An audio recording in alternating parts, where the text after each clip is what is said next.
Lunatic LK हैं, इस नाम से उनका चैनल या आईडी है। उन्होंने मुझसे एक सवाल पूछा कमेंट में कि वो हज़रत अली रज़ियल्लाहु अन्हो के ईमान अफरोज़ वाक़यात और कोट्स के ऊपर चैनल बनाना चाहते हैं, तो क्या उन्हें बनाना चाहिए। जिस पे मेरा जवाब था कि एक अच्छा इनिशिएटिव है, आप ज़रूर बनाएं, लेकिन हज़रत अली रज़ियल्लाहु अन्हो की मुबारक शख्सियत को कवर करने के बाद आप दीगर सहाबा कराम रज़ियल्लाहु अन्हो, अंबिया अलैहिस्सलाम और नबी पाक सल्लल्लाहु अलैहि वसल्लम की ज़िंदगी और उनके ईमान अफरोज़ वाक़यात और कोट्स को भी आहिस्ता आहिस्ता लेकर आएँ, तो इंशाल्लाह आपका चैनल ग्रो करेगा।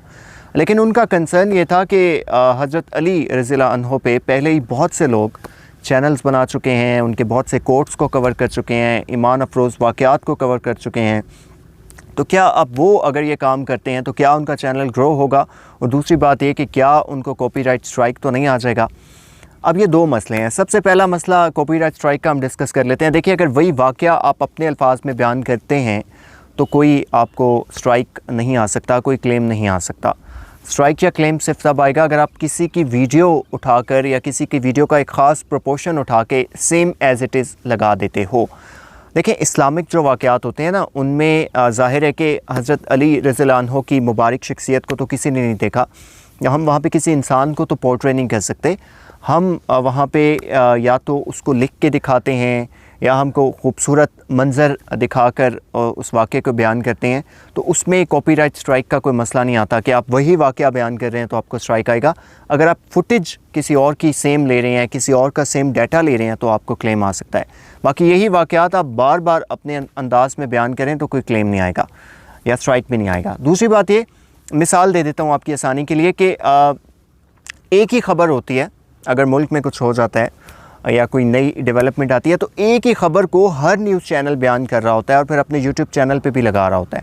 तो अगर वो सेम ख़बर या सेम वाक़े को बयान करने से मसला होता तो ज़ाहिर है कि न्यूज़ चैनल्स के बीच में भी इशू हो सकता था। तो ऐसा कोई इशू नहीं है, बस किसी का सारा जो है ना वीडियो ना उठाएं तब आपको स्ट्राइक आएगा। दूसरी बात कि पहले बहुत से लोग इस चीज़ को कर चुके हैं, तो क्या आपका चैनल ग्रो करेगा। देखें, आपको वैल्यू ऐड करनी पड़ती है। बिल्कुल जो दूसरे काम कर रहे हैं बिल्कुल ही वैसे करेंगे तो मुश्किल हो जाएगी। आपने वैल्यू ऐड करनी है अपने काम के अंदर। आप हज़रत अली की शख्सियत के ऊपर मज़ीद तहकीक करें, किसी आलिम के पास जाएं, उनसे मज़ीद इन डेप्थ मसाइल हज़रत अली रज़ियल्लाहु अन्हो के बारे में जनरल नॉलेज इंफॉर्मेशन शेयर करना शुरू करें। उनकी ज़िंदगी के किसी एक ख़ास बाब को आहिस्ता आहिस्ता डिस्कस करना शुरू करें, तो आपका चैनल ग्रेजुअली ग्रो करेगा। इट डज़ंट मीन कि पहले कितने सारे लोग इस पे वीडियोस बना रहे हैं। अगर आप कंसिस्टेंट हैं, आपकी वॉइस ओवर अच्छा है, आप अच्छे विजुअल्स यूज़ कर रहे हैं, तो आप जिस भी टॉपिक पे वीडियो बनाएं इंशाल्लाह वो आपकी क्लिक करेगी। तो जितने भी लोग ये वीडियो देख रहे हैं उन सबको मैं यही कहूँगा कि ये ना देखा करें कि पहले अगर किसी ने इस टॉपिक पे बनाया हुआ है तो यार मेरा तो नहीं चलेगा। आप अच्छी प्रोडक्शन लेकर आएंगे तो चलेगा। हाँ, समझदारी ये ज़रूर होती है कि आप ऐसे टॉपिक की तरफ जाएं जिसमें कंपटीशन कम है, जिसमें सर्च ज़्यादा है और कंटेंट कम है। उससे आपका चैनल जल्दी ग्रो होता है। लेकिन इसका ये मतलब नहीं है कि अगर आप किसी ऐसी नीश पे जाते हो जहाँ पहले लोग मौजूद हैं तो आपका काम नहीं चलेगा। आप आहिस्ता आहिस्ता क्वालिटी वाले कंटेंट के साथ अपनी जगह बना सकते हो। अगर आप बस टोटल पूरा कर रहे हो तो फिर आपके लिए बहुत मुश्किल हो सकता है। तो काम करें, इंशाल्लाह आप देखेंगे कि आहिस्ता आहिस्ता 6 माह, 8 माह, 10 माह के अंदर आपका चैनल बहुत अच्छा ग्रो होगा।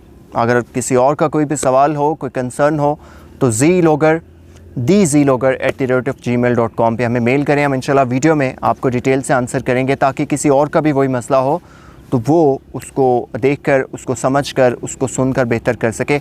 मैं ईमेल एड्रेस अपना डिस्क्रिप्शन में भी दे दूँगा। आप लोग feel free to contact us.